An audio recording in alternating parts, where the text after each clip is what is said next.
he's got supporters. Detroit, New York, Los Angeles, inciting large-scale arrests and sympathy marches. I'm very aware of that, Mr. Hoover. What I do know is he's nonviolent. What I need to know right now, what's Martin Luther King about to do next? Mr. President, Dr. King is here. Mr. President, in the South, there have been thousands of racially motivated murders.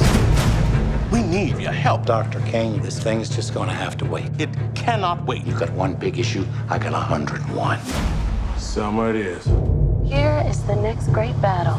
Selma's the place, and they ready. Dr. King! I tell you, that white boy can hit. You will not tolerate agitators attempting to orchestrate a disturbance in this state. It is unacceptable that they use their power to keep us voiceless. Those that have gone before us say no more. People actually say they're gonna kill our children. They're trying to get inside of your head. What happens when a man stands up, says enough is enough? We built the path as we came, rock by rock. His cell is probably bugged. It probably is. We must march. We must stand up. You march those people into rural Alabama, it's gotta be open season.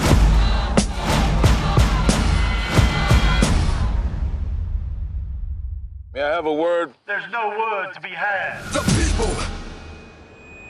The people.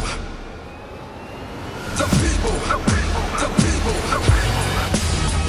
There are 70 million people watching. These pictures are going around the world. We must make a massive demonstration.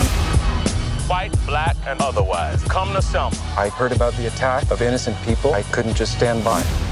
Looks like an army out there. This revolution goes on and on. This revolution goes on and on. Mine eyes have seen the glory, glory, glory. Hallelujah. What happens when a man stands up, says enough is enough?